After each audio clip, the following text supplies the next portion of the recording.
Vamos a iniciar una nueva serie que estoy seguro será de muchísima bendición para todos ustedes que aman la palabra de Dios y sobre todo el área de la escatología, que es una de las ramas de la teología más importantes, porque a través de las profecías bíblicas nos damos cuenta de qué manera Dios es el único que puede verdaderamente predecir el futuro. Y cuando nosotros nos damos cuenta que estamos viviendo alrededor de eventos en el mundo que a la luz de las Sagradas Escrituras se están cumpliendo, podemos corroborar y confirmar que verdaderamente la Biblia es la palabra de Dios. Vamos a titular esta serie El poder que detiene al anticristo. El poder que detiene al anticristo. ¿Qué quiero decir con esto? Bueno, dentro del cristianismo han habido varias controversias, especulaciones, hipótesis, etcétera, etcétera, respecto al orden de las profecías. Y esta es la razón por la cual dentro del cristianismo escuchamos palabras como pretribulacionismo, posttribulacionismo, amilianismo, postmilianismo, etcétera, etcétera. ¿Qué quiero decir con esto? Bueno, cuando decimos pretribulacionismo, está dándonos a entender este término que antes de la tribulación va a venir el arrebatamiento de la iglesia. En este caso, ¿verdad? Nosotros formamos parte de esta área de la escatología.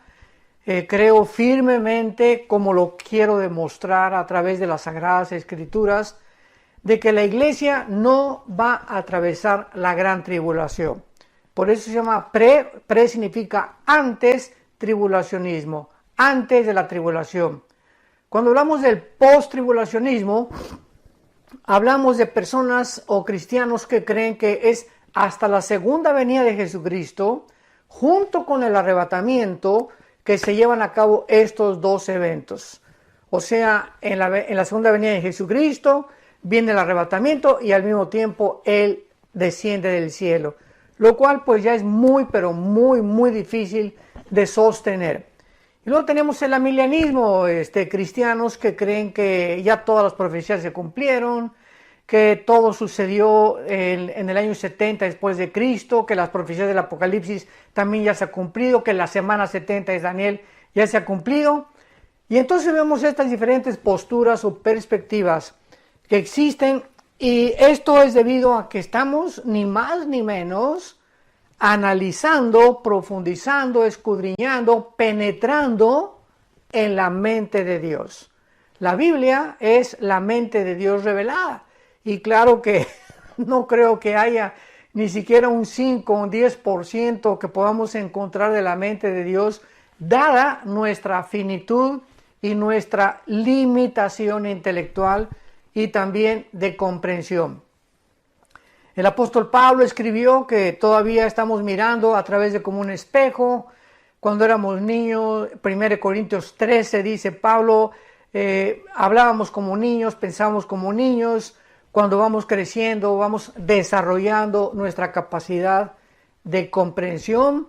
Y cuando ya llegamos a la edad adulta, pues ya tenemos un poquito más de madurez para poder percibir las cosas que nos rodean, entender cosas que no entendíamos ni en la infancia ni en la juventud. Y es exactamente igual con la vida cristiana. La vida cristiana tiene etapas, o sea, un recién convertido no puede entender el libro Apocalipsis, ni Ezequiel, ni Daniel. Tiene que comenzar con la leche, igual que un recién nacido.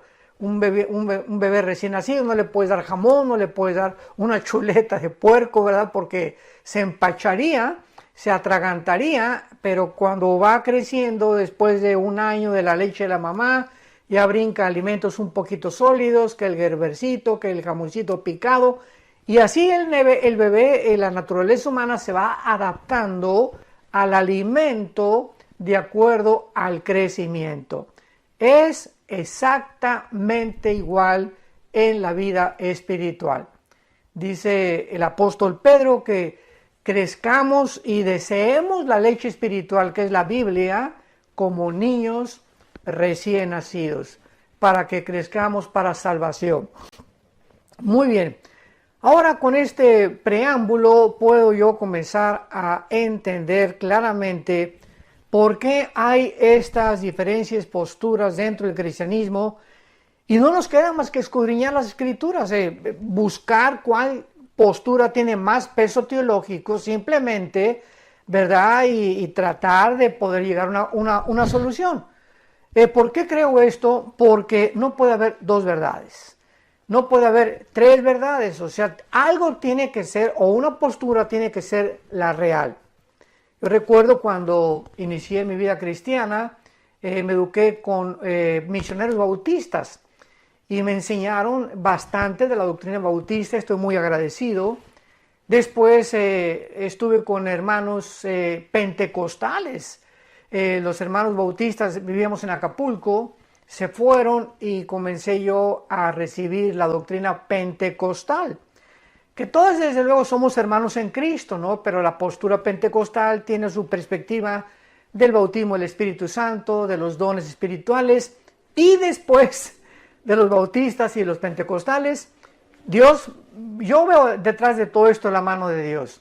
Para que yo pudiera ver el panorama de la mayor parte de las denominaciones, posturas de hermanos, y poder darme cuenta que yo tenía que llegar a un momento en el que tenía que decidir con cuál doctrina me iba a quedar, qué doctrina iba a enseñar, pero con convicción.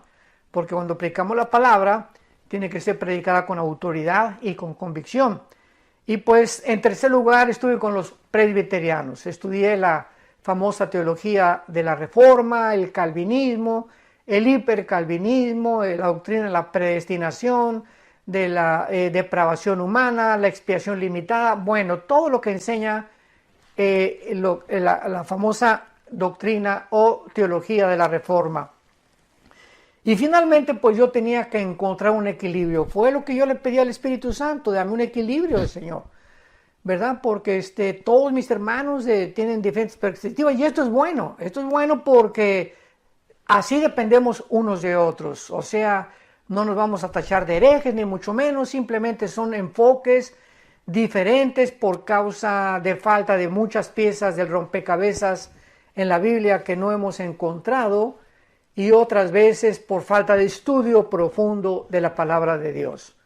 Así que pues yo anhelo, ¿verdad?, que todos ustedes que nos escuchan y que ven estos videos y están aprendiendo de la Biblia, tú juzgues por ti mismo, después de analizar las evidencias que podamos presentar, realmente cómo pueden tener cabida dentro de tu alma, dentro de tu entendimiento, para que puedas trazar bien la palabra de verdad.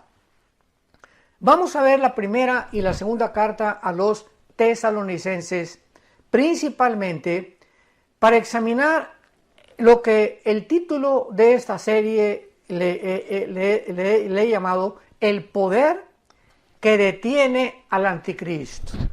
O sea, vamos a descubrir en estas dos cartas que el apóstol Pablo fue usado por Dios para una gran conversión de un gran número de residentes en la ciudad griega de Tesalónica.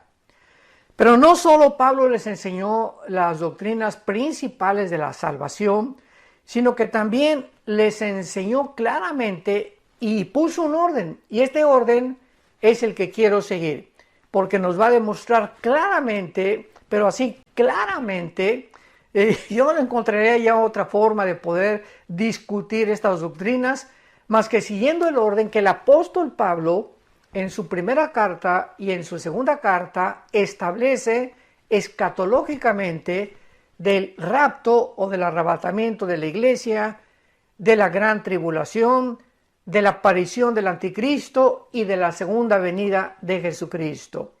Entonces es importante ver esta cronología porque nos lleva a una conclusión que es a la que particularmente yo he llegado y a la que pienso que muchos de ustedes también honestamente van a llegar. Entonces el apóstol Pablo no solamente les enseñó las doctrinas a estos cristianos de la ciudad de Tesalónica, repito, era una ciudad griega, sino que también les enseñó el rapto, la aparición del anticristo, la gran tribulación y la segunda venida de Jesucristo. Pablo tuvo que salir de Tesalónica por la gran persecución que esta iglesia experimentó. Y más tarde les escribe, cuando ya se va a estas dos cartas, explicándoles claramente los dos aspectos de estos dos gran eventos. Repito, en estas dos cartas, Pablo tenía, guiado por el Espíritu Santo, que enseñarles los dos principales aspectos de estos dos eventos, del arrebatamiento de la iglesia y de la aparición del anticristo o la gran tribulación. Primero les menciona lo que se conoce como la manifestación gloriosa y la aparición maravillosa de Jesucristo nuestro Señor, cuando viene por nosotros, cuando viene Jesucristo en el aire y nos saca del mundo. Por eso se le llama arrebatamiento, o sea, harpazo en la palabra griega, que significa literalmente ser sacado súbitamente o ser arrebatado con fuerza, y del latín raptarus. Por eso son sinónimos, se puede usar rapto o se puede usar arrebatamiento. Y esto es no solamente una experiencia que tal vez seamos nosotros, esta generación que estamos viviendo, los que no vamos a experimentar lo que significa morir. O sea, esta doctrina del rapto, como lo vamos a ver, era un misterio. En el Antiguo Testamento no está. En los evangelios no la encontramos tampoco.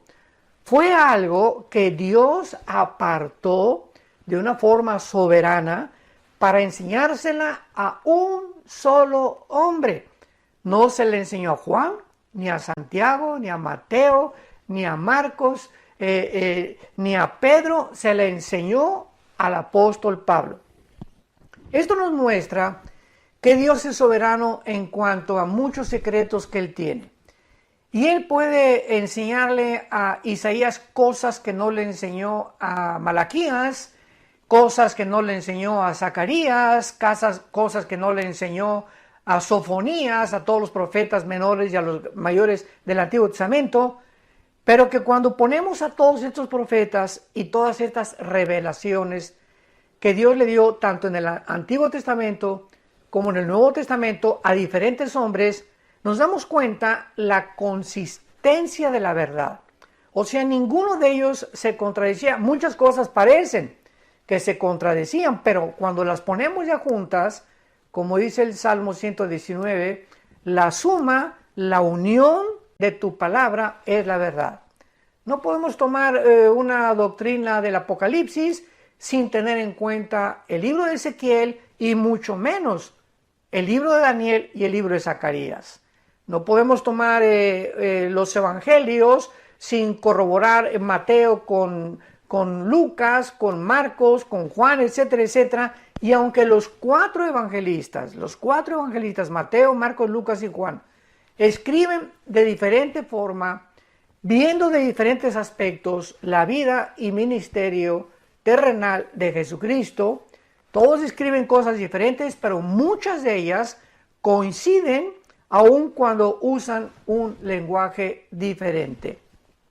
Entonces el apóstol Pablo, en la primera carta a los Corintios, para inmediatamente aclarar este punto, en la primera carta a los Corintios, por favor abre tu Biblia, Primera de Corintios capítulo 15, vamos a comenzar a entender esto desde la A hasta la Z.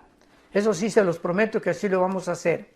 En 1 Corintios 15, versículo 51, el apóstol Pablo nos dice lo siguiente: he aquí, les digo, un misterio, o sea, nos va a revelar Pablo a un secreto, y un misterio significa algo que no estaba revelado en el Antiguo Testamento, algo desconocido antes de él, que tampoco estaba revelado en los evangelios. Entonces, por eso Pablo comienza diciéndonos: les voy a dar a conocer un misterio, algo que estaba escondido, pero que ya no es escondido.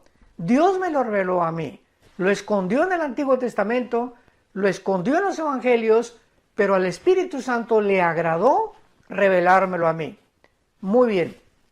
¿Cuál es este secreto? ¿Cuál es este misterio que Pablo nos quiere revelar? Y dice a continuación que no todos vamos a morir. O sea que no todos dormiremos, pero todos seremos transformados. Eso es una revelación que no existía en el Antiguo Testamento. En el Antiguo Testamento, Isaías, muchos profetas hablaron de la resurrección de los muertos, pero nadie sabía que iba a haber una generación, en este caso en el cuerpo de Cristo, que somos la iglesia, los cristianos, que no íbamos a morir. ¡Qué tremenda revelación! ¡Qué tremenda y maravillosa esperanza! Que va a haber un grupo de cristianos que no vamos a saber qué es morir. Me incluyo porque le pido a Dios que podamos tener ese privilegio, esta generación que estamos viviendo, que no seamos nosotros la generación de la cual está hablando Pablo, que de repente vamos a desaparecer y estaremos en un cerrar de ojos, en el aire, en la presencia del Hijo de Dios, de Jesucristo. Entonces dice Pablo, no todos vamos a dormir, pero todos seremos transformados. La palabra dormir no significa una existencia inconsciente. Esto es muy importante. La palabra dormir se refiere al cuerpo físico siempre en la Biblia. Dormir es el cuerpo, pero la Biblia nos habla claramente, sin ningún lugar a dudas, que en el momento de la muerte, como en Génesis 35, etcétera, etcétera, sale de nuestro cuerpo el alma y el espíritu. En el momento de la muerte, tu alma y tu espíritu, mi alma y mi espíritu, sale inmediatamente del cuerpo y nos vamos, ¿verdad?, a la presencia de Dios, o los que no son cristianos, su alma y su espíritu salen para bajar al Sheol, que en el Nuevo Testamento se tradujo Hades, que es una transliteración del hebreo al griego. La palabra Sheol en el Antiguo Testamento se usó para el lugar, no de la tumba, porque claramente nos muestra el Antiguo Testamento que en el Sheol las gentes estaban conscientes, tenían una existencia consciente. Muere Abraham y le dice Dios, serás reunido con tus padres, serás reunido con tus parientes, o sea, dándonos a entender el Espíritu Santo que al morir había un lugar donde todos los muertos justos, ¿verdad?, iban al mismo lugar y estaban reunidos juntos, esperando desde luego la muerte de Cristo en la cruz, porque ya cuando muere Cristo en la cruz, Él baja y saca a todos del Hades, de los que se encontraban en el lado del paraíso o del seno de Abraham. De esto ya he hablado en otras conferencias. Y ahora desde Cristo a nuestros días, de Cristo a nuestros días, todos los cristianos que han muerto desde Pentecostés hasta nuestros días del año 2021 en que nos encontramos, ahorita estamos en el mes de abril, a finales del mes de abril estoy compartiendo esta conferencia. Todos los cristianos en el momento de la muerte salimos inmediatamente de nuestro cuerpo y nos vamos con el Señor, inmediatamente. Pero si tú no has muerto o yo no he muerto y el rapto viene tal vez acabando esta conferencia o mañana, un mes, no sabemos, un año, 2 años, no sabemos, si somos nosotros los que vamos a participar de esta maravillosa experiencia, de repente vamos a ser transformados.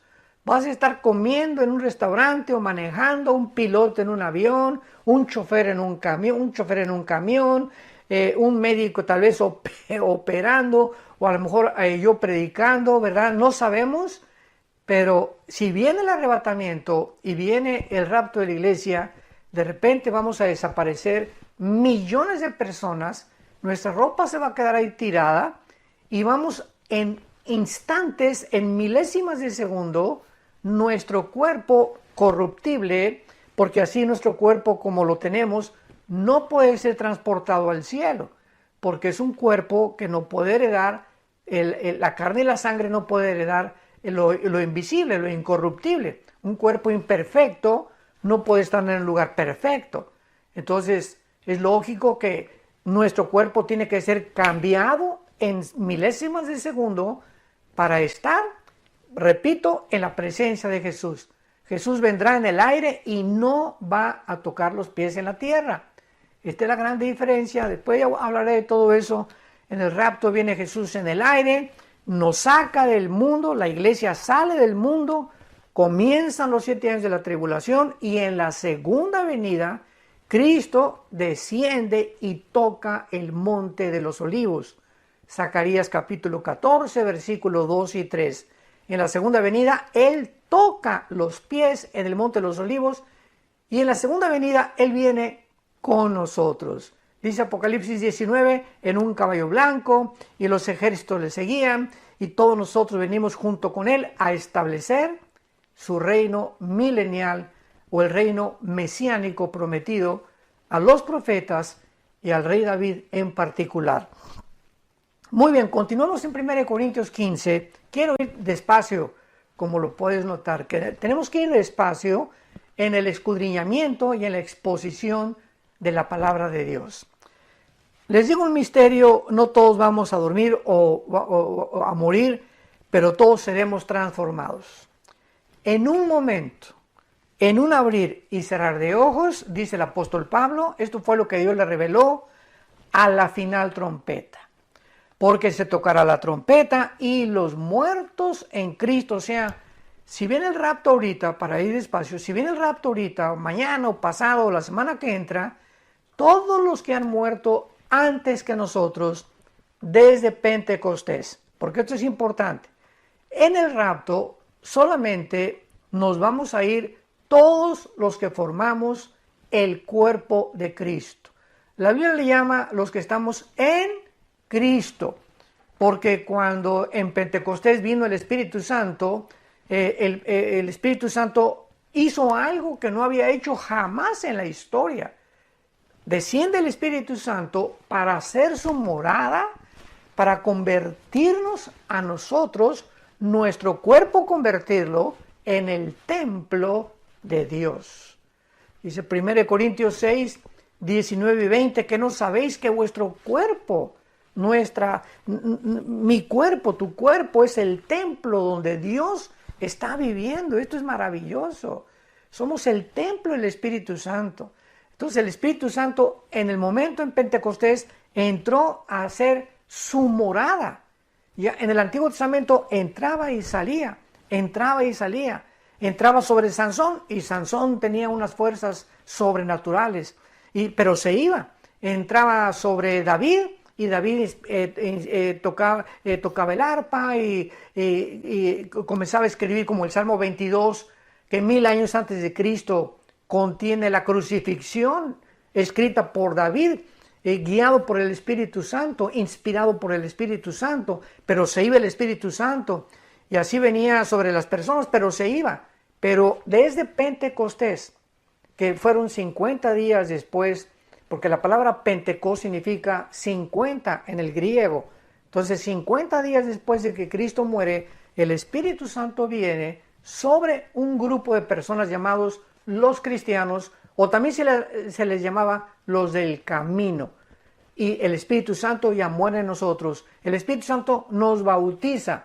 Esto significa nos identifica, nos amalga, es un amalgamiento. El bautismo del Espíritu Santo no viene después de que te hayas convertido. El Espíritu Santo viene en el momento en el que tú te conviertes. Tú eres una nueva criatura. Has nacido de nuevo, has sido bautizado por el Espíritu Santo, o sea, no hay tal cosa como que ya recibí a Cristo, pero estoy incompleto, me falta algo, espérame tantito, dice Colosenses 2 que estamos completos en Cristo, no nos falta absolutamente nada, el momento que recibes a Cristo tienes todo, lo único que nos falta es crecer en su gracia y en su conocimiento. Entonces el bautismo del Espíritu Santo es la operación 1 Corintios 12:13, en la cual todos somos unidos, amalgamados, a formar parte de un solo cuerpo. Este cuerpo, dice Efesios 2, no existía. Esta entidad, este nuevo hombre, no existía ni en los evangelios ni en el Antiguo Testamento. Entonces es importantísimo para diferenciar la iglesia de Israel. Algún día vamos a profundizar en esto. Pero la iglesia y Israel son dos entidades completamente distintas. Entonces, en el momento en el que el Espíritu Santo vino en Pentecostés hasta nuestros días, se formó el cuerpo de Cristo llamado la iglesia.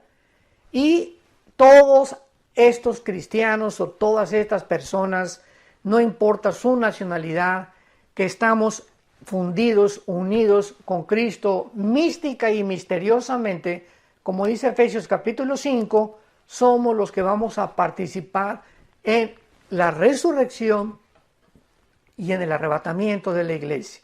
Los santos desde Adán hasta la cruz van a resucitar hasta después, en la segunda venida de Cristo, a ellos les toca la resurrección. ¿Cómo lo sabemos? Hay tantas cosas, ¿verdad?, que explicar.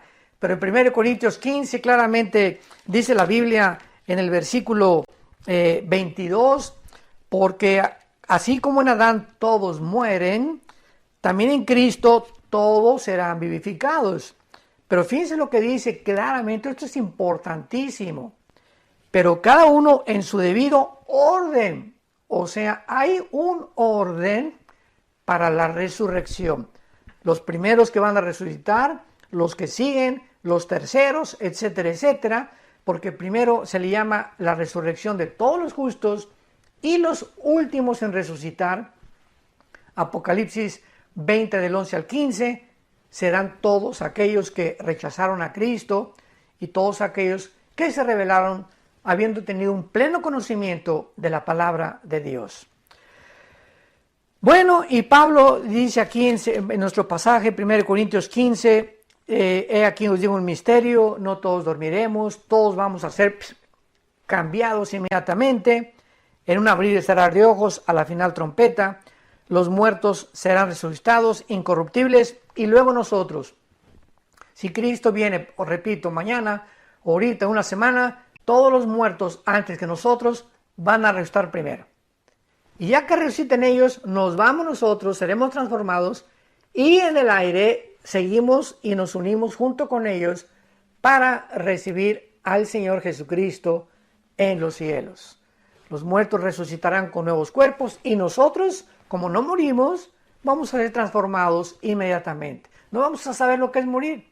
No vamos a experimentar pasar por el túnel de la vida, o como el rey David le llamaba, el camino que seguimos todos los hombres. Así le llamaba David a la muerte, el camino de todos los hombres. Porque está establecido los hombres que muramos una sola vez. Y después de nuestra muerte no hay limbo, no hay purgatorio, no hay segunda oportunidad, no hay tercera oportunidad. Una vez que tú mueres y una vez que yo muero, morimos porque hemos decidido en esta vida el lugar donde vamos a querer pasar la eternidad. Por lo cual, cuando oyes estas palabras, no te endurezcas. Y si tú no tienes a Cristo, aprovecha para que si no sabes mañana o pasado, ninguno tenemos la seguridad. ¿Cuándo vamos a morir? Que le entregues tu vida al Señor Jesucristo. Y finalmente dice aquí el apóstol Pablo en la primera carta a los Corintios, porque es necesario que esto corruptible se vista de incorrupción, o sea, es necesario que nuestro cuerpo sea transformado, porque, repito, no podemos subir con este cuerpo al cielo. Es un lugar perfecto y necesitamos un cuerpo perfecto para vivir en un lugar perfecto. Es necesario que esto corruptible, o sea, corruptible, esto que se echa a perder, nuestro cuerpo, ¿verdad?, está corrompiéndose todos los días, millones de células mueren todos los días, hay una descomposición continua, no solamente de nosotros, sino del universo entero, y esto mortal se vista de inmortalidad. Bueno, entonces el apóstol Pablo claramente explica, ¿verdad?, aquí en su primera carta a los Corintios, capítulo 15, lo que es el arrebatamiento de la iglesia, cuál es el fenómeno que va a suceder o cómo se va a llevar a cabo esta maravillosa experiencia que vamos nosotros a experimentar. Y en segundo lugar, en su primera carta a los tesalonicenses, ahora sí ya vamos a adentrarnos un poco más profundamente en estas dos cartas, pero repito, siempre me ha gustado, me encanta enseñar la palabra de Dios, pero la palabra de Dios tiene que ser enseñada expositivamente. Tenemos que ir de una forma sistemática.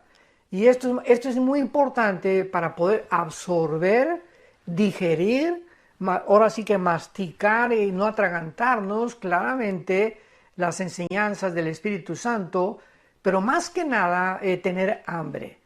Si tú me escuchas y eres un cristiano que tienes hambre, que te apasiona oír, que quieres saber, etcétera, etcétera, y además que algún día te puede Dios llamar para que tú también enseñes esto a tus hijos, a tus padres, a tu novia, a tu novio, no sé, Dios te va a iluminar, porque necesitamos tener esa pasión de no solamente comer la palabra y enriquecer nuestro entendimiento y nuestro conocimiento de Dios, sino que Dios nos da para que nosotros demos. Nunca Dios nos da nada para que lo guardemos para nosotros. Dios le dijo a Abraham, te bendigo para que tú bendigas a los demás. Dios me da dinero para yo bendecir a los demás. Me dio talentos para bendecir con mis talentos a los demás. Me da el don de la música, yo no lo tengo desde luego, para que tú con la música bendigas y sirvas a Dios. No hay nada. Dios te da casas, Dios te da propiedades, Dios te da todo para que no necesariamente que tengas que vender todo, pero simplemente, ¿verdad?, para que entiendas que somos administradores de la gracia de Dios. Como dice 1 Corintios capítulo 4 el apóstol Pablo. Somos administradores, nada más. Nada de lo que tenemos, nada, cero de lo que tenemos es nuestro. Todo lo hemos recibido por gracia. Muy bien.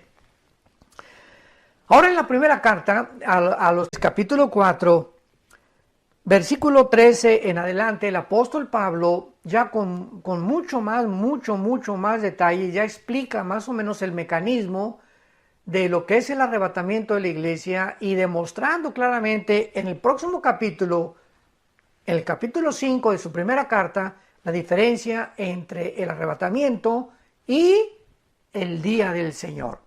O sea, los 7 años de la tribulación que se definen con la palabra o con el término el día del Señor, y 4 veces en el Nuevo Testamento se menciona esta frase, el día del Señor, y las 4 veces se refiere a los 7 años de la tribulación, al tiempo de la ira o al día de Jehová del Antiguo Testamento.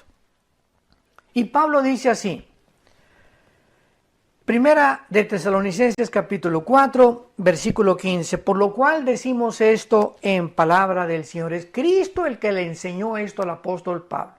Como lo vimos ya, fue una revelación dada a él. Por eso dice en palabra del Señor. No son palabras mías, son palabras del Señor, dice Pablo.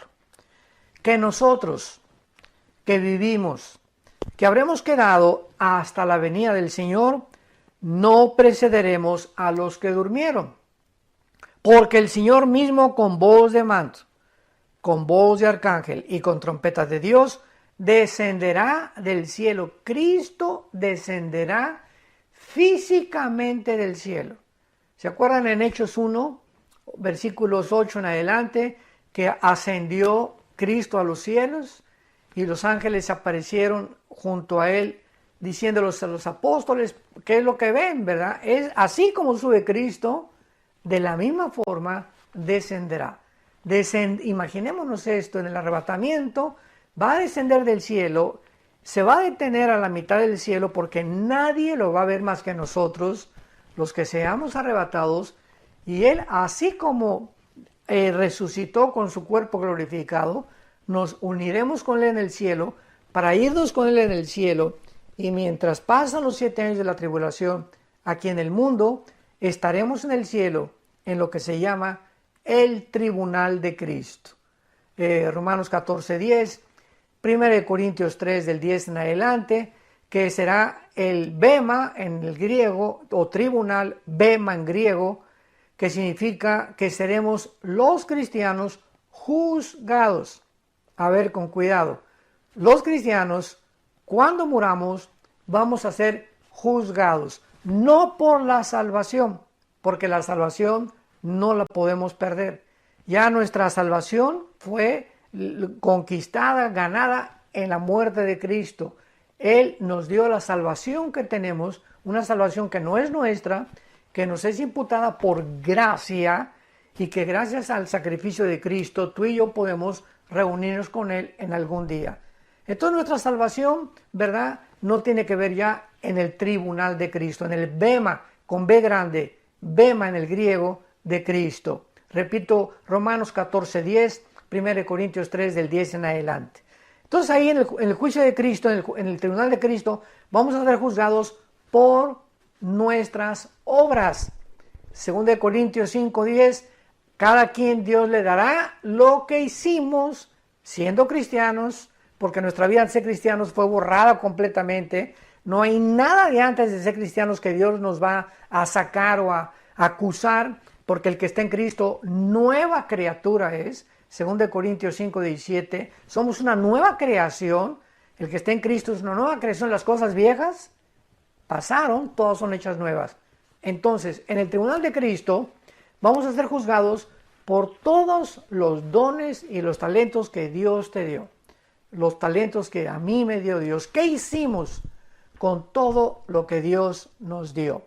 Las oportunidades que nos dio vergüenza hablar de Cristo ante la familia o en tu trabajo, las oportunidades que Dios nos dio para poder ayudar a la obra de Dios, para sostener la obra de Dios, las oportunidades que Dios nos dio para poder usar nuestros talentos musicales. A lo mejor tú sabes tocar la guitarra o la batería o la trompeta o estudiaste música, el piano y nunca te has acercado en tu iglesia a decirle al pastor o al coordinador de la alabanza, hermano, tengo libres el domingo, 2 horas, quiero cooperar tocar con la alabanza, etcétera, etcétera. En fin, Dios nos va a juzgar conforme eso. Y muchos cristianos, dice 1 Corintios 3, del 10 en adelante, muchos cristianos serán avergonzados, porque casi ni fruto llevaron. Pasaron al cielo, decimos aquí en México vulgarmente, de panzazo, con 5 o con 6 de calificación, ¿verdad? 5 es reprobado, 6 es ya así que raspando, ya 7 regular, 8 bien, 9 excelente, ya 10 de calificación es magnífico. Entonces muchos cristianos pasarán con un 6 de calificación. Recibieron a Cristo, tal vez tengan la salvación, pero sus frutos, ¿verdad?, fueron enterrados, no los utilizaron, y estos cristianos, aunque sean salvos, aunque estén en el cielo, serán avergonzados. Y serán los soldados rasos de la otra vida. Porque en la otra vida va a haber generales, coroneles, tenientes, cabos, ¿verdad? Va a haber cristianos, dice Apocalipsis 20, versículos 2 y 3, y vi tronos y los que fueron dignos de sentarse en ellos. O sea, no todos los cristianos ocuparemos un trono, que significa lugar de autoridad en la otra vida, sobre las otras naciones que habrá en la otra vida y que Dios designará de acuerdo a su soberanía. Muy bien. Entonces, dice Pablo que descenderá del cielo y los muertos en Cristo resucitarán primero. Y luego nosotros, ya lo vimos hace unos minutos, una vez que resuciten todos los muertos antes que nosotros, luego nosotros, versículo 17, los que estemos vivos, los que hayamos quedado, o sea, los que vivamos hasta que venga el rapto, seremos arrebatados. Arpazo, repito, el arpazo, escríbela. Es la palabra arpazo, tal como suena con A de Armando y con Z, arpazo, que significa seremos sacados, arrebatados, fuera del mundo, súbitamente, repentinamente, como lo vimos en Corintios, de una forma imperceptible, un parpadear de ojos, millones de personas desapareceremos de esta tierra. Y dice la Biblia a continuación, seremos arrebatados juntamente con ellos en las nubes para recibir al Señor en el aire. Qué grande diferencia, ¿verdad? Qué clara es la Biblia. El arrebatamiento no tiene que ver nada con la segunda venida. El arrebatamiento viene el Señor y nos saca a nosotros en el aire, no pone los pies en la tierra. Hasta la segunda venida desciende con nosotros pasando después de los 7 años de la tribulación, y pone sus pies en el monte de los olivos, Zacarías 14, 2 y 3. Entonces son dos eventos completamente diferentes. ¿Por qué tenemos que mezclarlos? ¿Por qué tenemos que confundir al Espíritu Santo? Lo vamos a mostrar todavía con muchas más evidencias más adelante. Y fíjense lo que dice a continuación. Y así estaremos siempre con el Señor. Por lo tanto, dice Pablo, en vista de esta maravillosa revelación, aliéntense, confórtense unos a otros con estas palabras. O sea, los cristianos no estamos esperando al anticristo ni la gran tribulación. Oye, si yo supiera que voy a pasar a la gran tribulación, pues realmente no me dejaría dormir, ¿verdad? ¿Y qué va a pasar? Y con mis hijos, y no vamos a comer, y vamos a ser, etcétera, etcétera, perseguidos. Y no es esta esperanza la que la Biblia nos da. La Biblia nos da una esperanza gloriosa.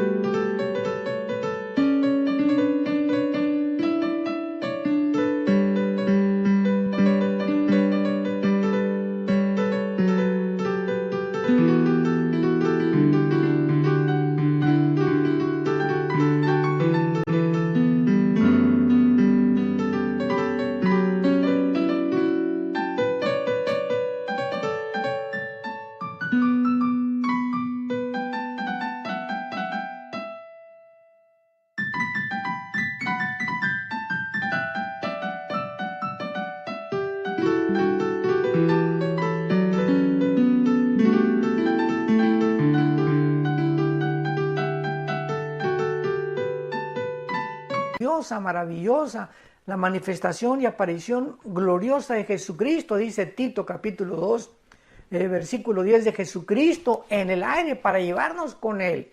Y este es el aliento que tenemos, que ya nos vamos. Ya no sabemos, pero ya se oye la voz del novio en el aire.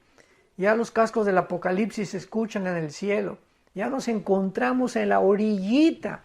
Estamos ya en el vértice, ¿verdad? Completamente ya de salir de este mundo y de que se acabe todo y de poder ver ya finalmente a Jesucristo y ya jamás enfermarnos, ni sufrir, ni llorar, ni lamentarnos, ni preocuparnos, ni estresarnos, ni nada, porque nuestras lágrimas serán limpias y serán secadas y descansaremos en el Señor y sabremos que valió la pena haber confiado en el Hijo de Dios en la cortita vida que tenemos en este mundo. Muy bien. Y para terminar, el capítulo 5 de Tesalonicenses, que podremos ya ver con muchísima más calma en la próxima conferencia. Vamos a ver en el capítulo 5 de la primera carta de los Tesalonicenses. Simplemente les hago un breve bosquejo. Dice Pablo: pero acerca de los tiempos, o sea, ya nos habló del rapto. Sigamos este orden, recordemos. Ahora dice Pablo: acerca de los tiempos y de las ocasiones, no tienen, hermanos, necesidad que yo les escriba, o sea, no tiene necesidad que yo les diga el orden de los tiempos. Los tesalonicenses, de alguna manera, ya estaban conscientes de qué forma esto iba a suceder, pero seguían confundidos. Así como nosotros. Tenemos la Biblia aquí delante de nosotros. Las cartas de Pablo, ya está completa la Biblia, y en el mundo cristiano sigue la confusión. ¿Qué si el cristiano va a ir al rapto? Otros hasta se han atrevido a negar que existe el rapto. Otros que vamos a pasar la tribulación, otros que al final de la tribulación, otros que después del milenio, otros que no va a existir el milenio. Es increíble que no hemos cambiado después de 2000 años. La misma confusión que tenían la iglesia de Tesalónica y los corintios la tenemos nosotros en el siglo XXI. Y todo esto porque no escudriñamos las escrituras como debe ser. Es todo. Porque Dios no nos ha dado un espíritu de confusión. Dios no es un Dios de confusión, le dijo a los corintios.